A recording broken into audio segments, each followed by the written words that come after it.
The prisoner was a beast, or so they told him. Liam Rowe didn't ask questions. He was just a maintenance tech, waking up, fixing power panels, checking scanners, and avoiding trouble. The research base on Drelax 9 wasn't a friendly place. Cold floors, heavy doors, gray lights that buzzed. No windows. No laughter, just rules and guards, lots of guards. They didn't smile either. Stay out of Block E, one told him on his first day. Why? Liam asked. Because that's where she is. Liam didn't know who she was. Some said she had claws, longer than blades. Others whispered her eyes could burn holes in walls. But none of the stories matched. Some called her a creature. Others called her a mistake. But everyone used the same word. Beast. And beasts didn't deserve kindness. They deserved to stay locked up and forgotten. 3 weeks into his assignment, the power grid for Block E started to fail. The security officer handed Liam a data pad and said, "Fix it, fast." I thought, I wasn't allowed. Just stay away from the cell glass, don't talk, don't look. Liam nodded, but the second the steel doors slid open, he felt it. Not danger. Not rage. Just silence. A kind of silence that felt like it had been waiting for years. The hallway smelled like metal and old smoke. Lights flickered above. And then he saw her. In the final cell. Alone. Chained by glowing bands. At her wrists and ankles. She was tall. Maybe 7 feet. Her skin shimmered. Part silver, part ash gray. Her hair was dark and thick, tied back roughly. Her red eyes watched him, but not like a predator. Like someone tired. Like someone who'd stopped expecting anything. Liam paused. The guard behind him whispered, "Don't stare. She likes that." Liam turned back to his work, but he couldn't shake the feeling. The beast didn't growl, didn't move. She just watched, like she had nothing else left. The next day, the system shorted again. Liam returned. This time he was alone, and the hallway was even darker. He worked in silence, eyes down. But then he heard it. A voice. Low. Rough. Not robotic. Not angry. Just tired. "Why do they call me Beast?" Liam froze. He looked up. She hadn't moved, but her eyes glowed brighter now. He stepped closer. Not too close. "Because they're afraid of you," he said quietly. She tilted her head. "Have I attacked anyone?" "I don't know." "I haven't," she said. "Then why are you here?" She looked down at her hands. "I saved a child from your soldiers." "That's all." Then they saw me. Saw my face, my claws, and they screamed, "Monster." Liam looked at her scars. There were many. Old burns. Marks around her wrists. Cuts that hadn't healed right. "Do you have a name?" he asked. "Kyron. He nodded slowly. "I'm Liam." She blinked, then whispered, "Thank you for asking."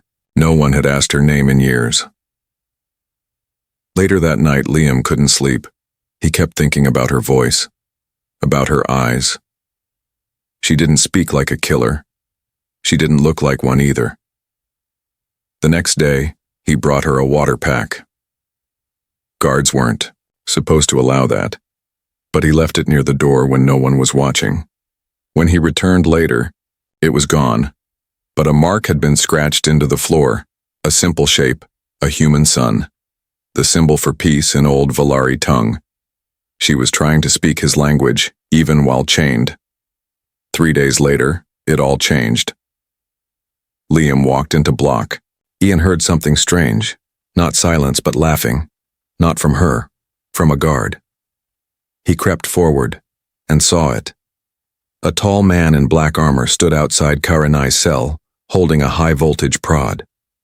He pressed it against the glass. Sparks danced. Karanai winced, turning away. The guard grinned. "Come on, Beast, let's see those famous eyes burn." Liam stepped forward. "Hey!" The guard turned. "What do you want?" "That's not allowed. She's not human." "Who cares?" Liam's hands clenched. "We do." The guard sneered. "She killed our people. She saved a child." Karanai looked up. eyes wide. The guard raised the prod again, but this time she moved. Fast. She slammed into the energy barrier, not to attack, but to block Liam. The prod hit the glass and bounced back with a spark. The guard cursed and backed off. Kara and I stood still, breathing hard, protecting him. Liam stared at her. The beast, the monster, the prisoner in chains, and for the first time, he didn't see a threat. He saw someone who had been alone too long, someone who still had honor, even in a cage, even while bleeding. And in that moment, Liam knew the real question wasn't what she was, it was who had been lying. He saw the chains. Then he saw her eyes. Liam didn't tell anyone what happened, not the guard, not the commander, not even Mira, the only medic he trusted. He just went home that night and stared at the small scar on his forearm, where the shockwave had kissed him when Kara and I slammed the barrier to shield him. She didn't attack. She protected. Why? Why would someone they all called a beast take a hit for a human she barely knew? Liam didn't sleep. He just kept seeing her eyes, not red like fire, but like morning stars, bright, tired, and full of something he couldn't name. The next morning, he walked into Block E alone. The hallway was quiet, too quiet. No guards, no cameras active, just dim lights and long shadows. Kara and I sat in the center of her cell, legs crossed, claws folded, her chains humming softly. She didn't look up, until he said, "You didn't have to protect me." She turned her head slowly. "I know." "Then why did you?" She shrugged. "You gave me water." Liam frowned. "That's it?" She looked him in the eye. "That's more than anyone else has given me in 3 years." Silence filled the space between them. Then she asked, "Why didn't you tell them?" "They wouldn't listen." She nodded once. "They never did." Liam crouched beside the panel just outside her cell, pretending to check the wiring. He kept his voice low. "Are you really the last of your kind?" Kara and I didn't answer right away. Then she whispered, "Yes." "They said your people were aggressive." She smiled sadly. "We were tall, strong. We spoke with our hands and not our mouths, so they feared us." "Did you fight?" "I danced," she said softly. "We had no war until the humans came." Liam paused. "You're saying we started it?" She met his gaze. "I'm saying someone was afraid of what they didn't understand." She looked down at her wrists, and fear builds cages. Later that day, Liam searched the restricted archive logs. It wasn't easy, but he found something. A blurry photo, 20 years old, an old Valari village full of silver-skinned beings, smiling, holding tools, farming, and at the center, a young girl with red eyes, Karenai. The entry said the village was neutral and under observation. A second report 2 days later said, targeted orbital strike authorized, civilian threat level, unknown, no survivors confirmed. Liam's chest went cold. He leaned back in his chair, staring at the screen. They called her a monster, but they bombed her home first. The next evening, he brought something to her cell. A photo. He pressed it against the glass. Kara and I looked up. Her hands trembled. She stood slowly and walked to the barrier. Her fingers touched the glass.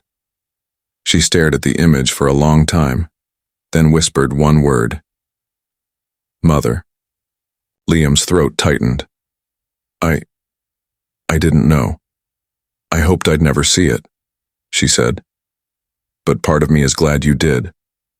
Why? Because now you know the truth. She looked at him. You're not like the others. I'm just a tech. She shook her head. No. You're awake. That night, the security feed glitched for 19 seconds, long enough for someone to slip into the hallway, long enough for someone to toss a scrap of food laced with silent poison into the cell block. But Kara and I didn't eat. She saw the wrapper. She sniffed the scent. She pushed it away. She had learned. They were trying to erase her. Quietly. No bullet. No headline. Just silence. Just another beast who died alone in a cage. But she had one thing they didn't plan for. Someone watching. Liam returned the next morning. He saw the untouched food on the ground. He looked at her face, pale but alert, and he knew. They tried again, didn't they? She nodded. I'm not going to let them do this, he said. Karenai looked at him. You already stopped being like them. He stepped closer to the barrier. I'm going to get you out. Her eyes widened. No one ever came back for me. I'm not no one, Liam said, and as he walked away, she whispered, Then maybe I'm not nothing. The human called her beautiful, and everything changed. Karenai sat in her cell with her eyes closed. She wasn't sleeping. She didn't sleep much anymore. Dreams were not kind.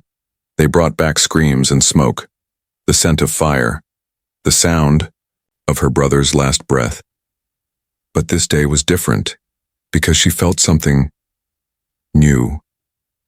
Someone was approaching, but not with boots of command, not with noise or hate, with quiet steps.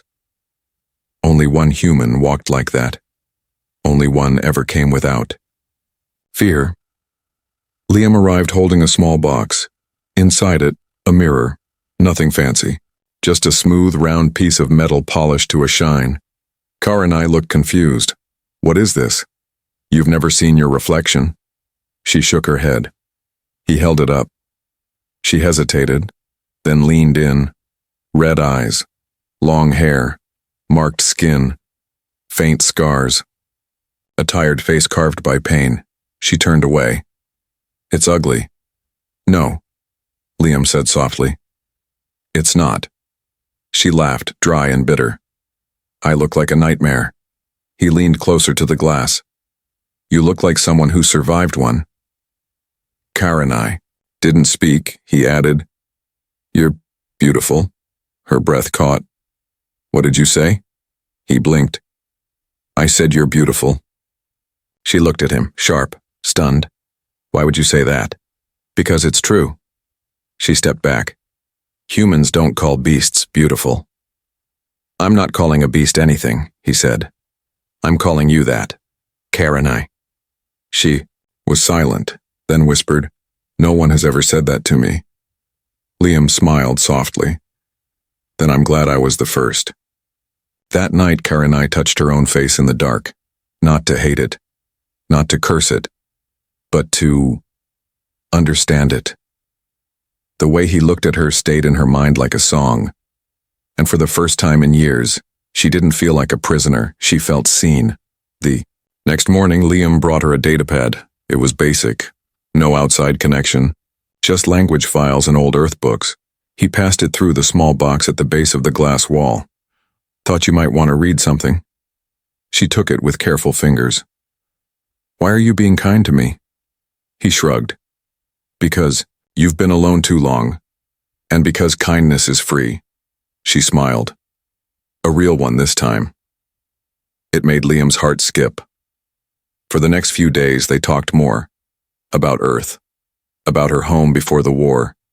About stars and rivers and animals that glowed. She told him her people didn't write books. They sang stories into stone. Does your name have a meaning? He asked one evening. Karenai nodded. It means the quiet wind before a storm. He smiled. That suits you. She tilted her head. And your name? Liam means strong-willed protector. She looked into his eyes. That suits you too. But outside the cell, others were watching. The base commander reviewed the latest footage.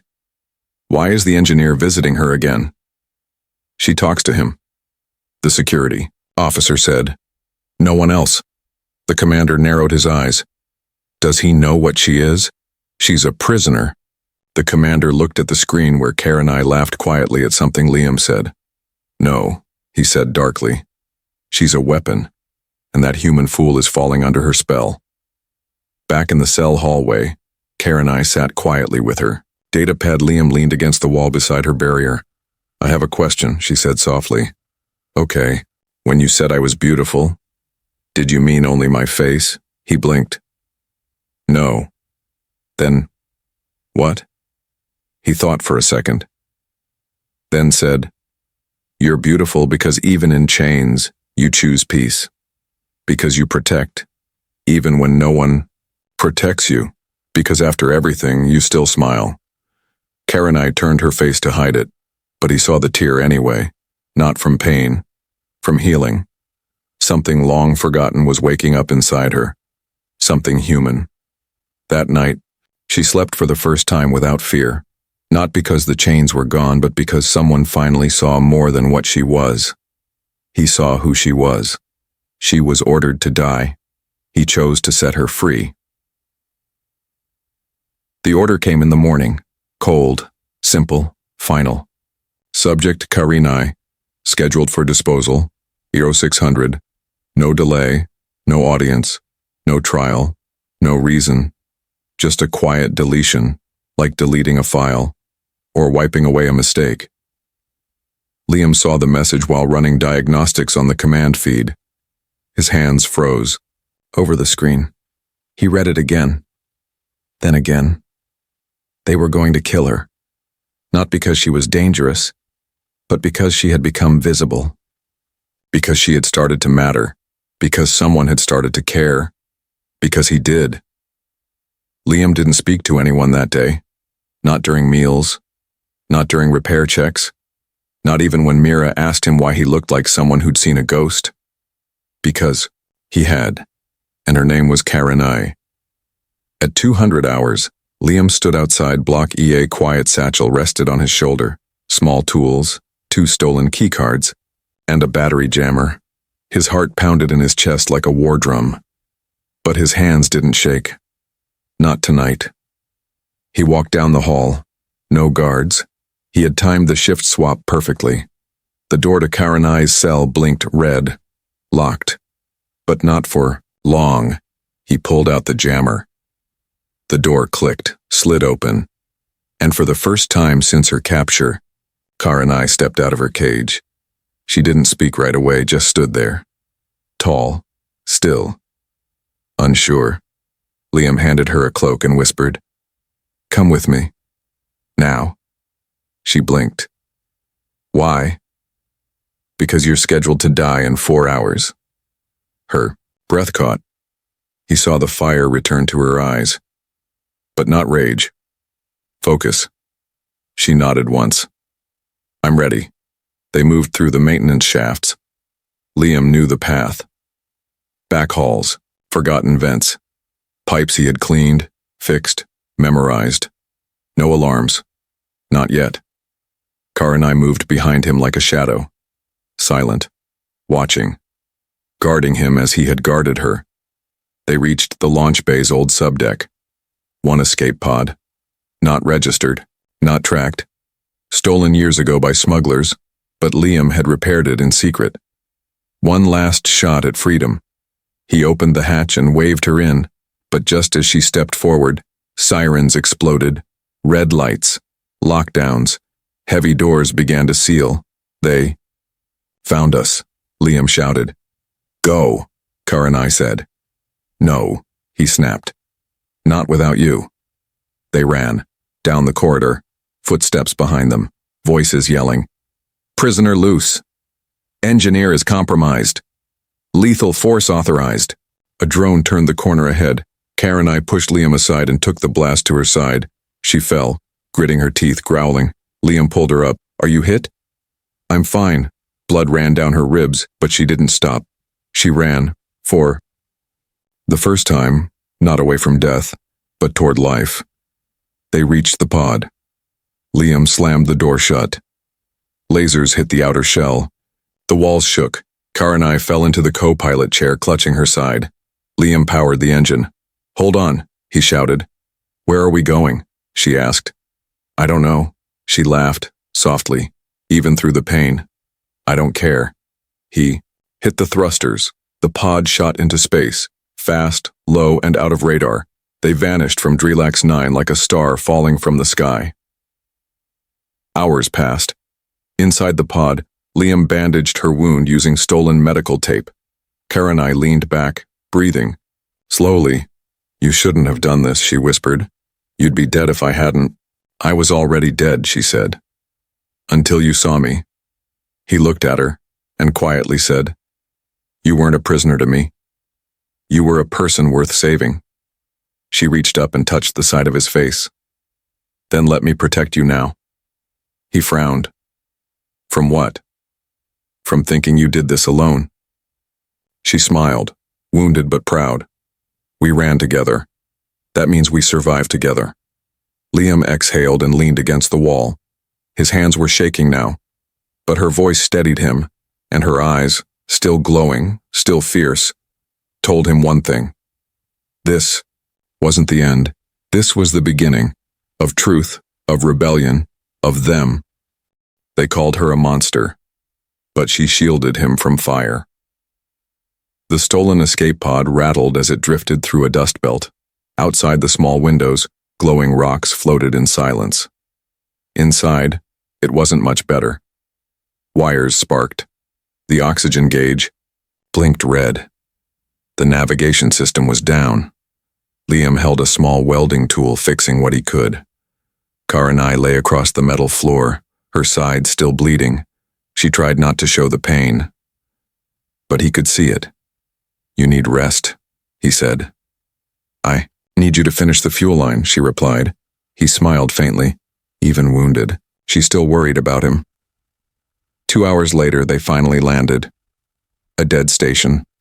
Old. Abandoned. Floating near a blue star. Its power was just enough to support life. Liam carried her inside, one arm around her shoulders. She limped, breathing hard, but said nothing. No complaints, no fear. Just forward, always forward. He set her down in a dark room with a cracked med bay. He ran the scans, cleaned the wound, and wrapped her side in pressure cloth. "I'm sorry," he whispered. "For what?" "You got hurt and because of me." Karenai looked at him, eyes steady, glowing in the dim light. "No, I got hurt. For you." He blinked. She added, "I would do it again." The station's power flickered. They had no food, no way to call for help. But in that quiet place, something else grew. Not fear, not panic, but peace. For the first time, they weren't prisoner and guard, not human and beast, just two souls that kept each other breathing. On the second night, a warning alarm beeped softly. A ship was approaching, unmarked, no ID codes. Liam checked the radar and felt cold rush through his chest. "They found us." Karenai stood, even with pain still burning in her side. "Go," she said. "Hide in the vents." "No." "Liam, I'm not leaving you again." They stared at each other. No lies between them now. Then the roof shook. A blast echoed. The ship had fired. Not to talk, to kill. The wall exploded. Metal flew. Flames burst through the hallway. Liam was thrown back, slammed into the corner. He gasped, smoke filling his lungs. The heat was too much. The fire moved fast, and then she was there. Karenai dove through the blast. Her body shielded his, her arms wrapped around him, like armor. The fire hit her back. She screamed but didn't move. She didn't let go. She held him through it, protected him when no one else would, even when her skin burned, even when her knees gave out. She did not fall, because she chose to stand for him. When the flames faded, Liam lay under her arms, shaking, coughing. She slumped beside him. Smoke rose from her shoulders. Her back was blistered, bleeding, but she still smiled. "You okay?" she whispered. He touched her face gently. "You're not a monster," he said. "Then what am I?" "You're the bravest soul I've ever met." She tried to speak, but passed out in his arms. He carried her into the med bay again. He injected the last stim pack into her veins. He cleaned every wound, used every drop of synth gel. He didn't sleep, didn't eat. He just stayed beside her and whispered over and over, I've got you. I've got you. You saved me. Now let me save you. She woke the next morning, her hand in his. She was weak, but breathing. He almost cried when she blinked. I'm still here, she said. He nodded, holding her hand tighter. Yeah. He smiled. You are. She looked up at the cracked ceiling. Was it worth it? You are, he said. She closed her eyes, and for the first time in her life, she believed it. She could hide no longer. So he spoke for her. The station's emergency. Beacon still worked, but it wasn't meant to be used. If Liam activated it, the signal would go straight to the human fleet, and the fleet still believed Karenai was a threat. If they found her, they would not listen. They would shoot first, ask nothing after. But he had no more med supplies. She was still bleeding, still weak. And the last thing he wanted was to watch her die after everything she had done to stay alive. He looked at the console for a long time, then pressed transmit. The beacon pulsed once, twice, 3 times. Then his fingers moved to the video recorder. If they were coming, they needed to hear the truth first, so he recorded a message. For Earth, for the Council, for anyone still listening. My name is Liam. Ro, he said. I'm a technician, not a soldier, not a hero. He took a breath. I helped someone escape. Her name is Karenai. She was locked in a box on Drilax 9 for 3 years. They called her a beast, said she was violent, that she was dangerous. He leaned closer to the camera. They lied. She saved my life twice. She never attacked anyone. She didn't run. From the fire, she shielded me from it. His voice shook. I know what it means to break orders. I know I'll be hunted, maybe worse. He paused. But I also know what it means to see someone for the first time and realize the whole galaxy's been blind. He ended the message with 6 words. She is not a monster. I love her. Then he sent it. Across stars, across silence, into every system that could receive it, and waited. The response didn't come from Earth. It came from a neutral outpost near the Valari Drift, a place Liam had never even heard of. The message was short. Transmission received, story spreading fast. Stay hidden, help is coming, we believe you. Liam stared at the words, then looked at Karenai, still unconscious in the medbay. I told them, he whispered. Now it's their turn to choose. The next day, hundreds of systems across the outer rim replayed Liam's message. Clips spread across civilian networks. Humans and aliens alike watched the fire, the scars, the eyes that never once looked like a killer's. Some called it betrayal, others called it the start of something bigger. The hashtag that followed said it all. Not a beast back. At the station, Karenai woke with a weak smile. You stayed, she whispered. Always. You didn't run? No, he said. I ran with you. She looked around. Are they coming? Yes. She paused. To kill me? He shook his head. To find out if they were wrong. Her eyes softened. Then let me speak to them. You don't have to. I know, she said, but I want to. When the rescue ship arrived, it didn't carry soldiers. It carried voices, reporters, historians, scientists, diplomats. They didn't point weapons. They brought cameras and questions. Karenai sat in a chair draped in a silver blanket, Liam by her side. She didn't roar, didn't shout, didn't curse the world. She just told the truth. My people are gone. I was locked away because I looked different, because I stood too tall, because fear is loud, and I stayed silent. But this man, she said, turning. To Liam, he listened. He saw my eyes, not my claws, and he gave me back my voice. When the interviews ended, Liam and Karenai sat in silence. The sun was rising outside the station window. You think they believe me? She asked. Some won't, Liam said. But some will. That's enough? He smiled. For now, yes. She leaned her head on his shoulder and whispered, Then maybe I can stop hiding. Liam gently took her hand. You were never the one who needed to. The girl once called a beast became a queen in their eyes. 3 months passed. The name Karenai no longer appeared on military threat lists. It appeared in schools, in news feeds, in peaceful protests, in history books being rewritten in real time. She had once been called a beast. Now, she was called a symbol of truth, of resistance, of what happens when someone refuses to be erased. Karenai stood at the edge of a great green field on the planet Ison 4, a world that had remained neutral through every war. The wind touched her hair.